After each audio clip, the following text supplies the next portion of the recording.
నిన్నటి రాజగోపాల్ రెడ్డి గారు వర్సెస్ మహేష్ కుమార్ గౌడ్ గారి మధ్యలో వాగ్వాదాలు జరిగినాయి.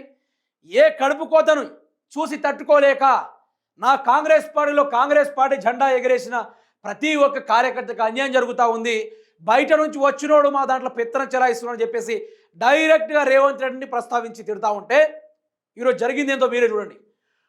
కోమటిరెడ్డి పై వేటేసే దమ్ముందా, కోమటిరెడ్డికి పార్టీ పెట్టే దమ్ముందా అని చెప్పేసి రాశారు. ఇక్కడ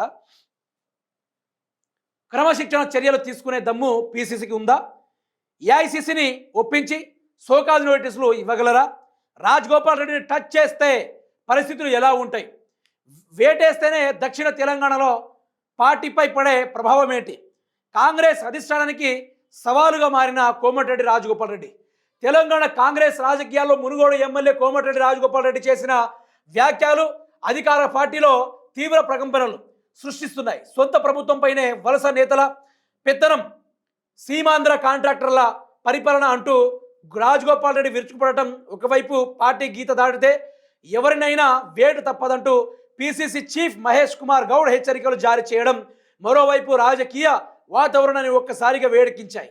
ఈ నేపథ్యంలో సొంత పార్టీ సీనియర్ నేతల క్రమశిక్షణ చర్యలు తీసుకునే సాహసం కాంగ్రెస్ నాయకత్వం చేస్తుందా, లేదా అధిష్టానాన్ని పూర్తిగా ధిక్కరించి నిలబడే తెగువను రాజగోపాల్ రెడ్డి ప్రదర్శిస్తారా అన్నది రాష్ట్ర రాజకీయ వర్గాల్లో దమ్ముందా అనే ఆసక్తికర చర్చలు దారితీస్తుంది.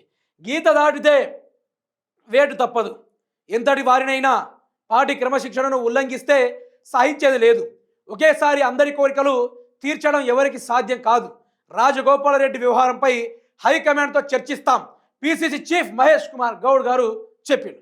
తర్వాత రాజగోపాల్ రెడ్డి వర్షం చూసుకుంటే,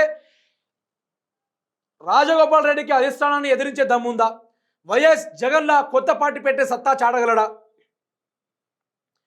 పార్టీ అసంతృప్తుల అందరినీ ఒక తాటిపైకి తేగలడా, అసలు కోమటిరెడ్డి కోపం రేవంత్ మీదనా, కాంగ్రెస్ పార్టీ అధిష్టానం మీదనా, ధిక్కార స్వరం మంత్రి పదవి కోసమా, అన్యాయానికి గురైతున్న నికార్సైన కాంగ్రెస్ నాయకుల కోసమా, లేక తెలంగాణ ప్రజల కోసమా, ఎవరి కోసం స్వపక్షం పై అధికార స్వరం వినిపిస్తున్నారు.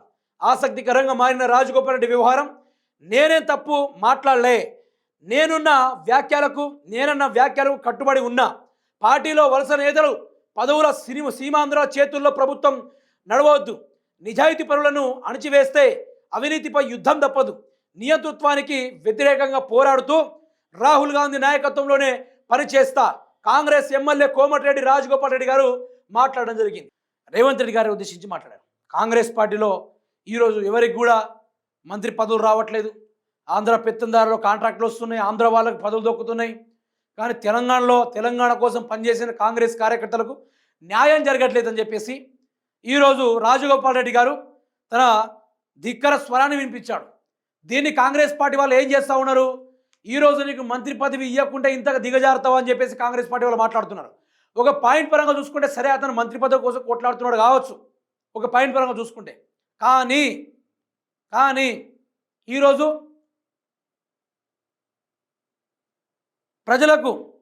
నిజంగా ప్రజల గురించి చెప్పాలంటే, ఆ ప్రజలకు తన జేబుల నుంచి డబ్బులు పెట్టుకున్న ప్రతి ఒక్క కాంగ్రెస్ కార్యకర్తలు ఈరోజు వాళ్ళ బ్రతుకులు మారేదెట్లా, వాళ్ళు పార్టీ వస్తే మాకేదో భవిష్యత్తు ఉంటుందని చెప్పేసి పార్టీ కోసం నిలబడ్డ వాళ్ళ పరిస్థితులు ఏం కావాలా, మరి దాని గురించి క్వశ్చన్ చేస్తూ ఉంటే అతన్ని పార్టీకి వ్యతిరేకంగా నిలబడ్డాడు, బీఆర్ఎస్ తోడు చేతులు కలిపిండు. కాంగ్రెస్కి ఒకటే తెలుసు, సమాధానం రానప్పుడు ఇది బీఆర్ఎస్ సపోర్ట్ అంటే 4.5 కోట్ల ప్రజలు ప్రశ్నిస్తే వాళ్ళందరూ బీఆర్ఎస్ వాళ్ళు అయిపోతారా?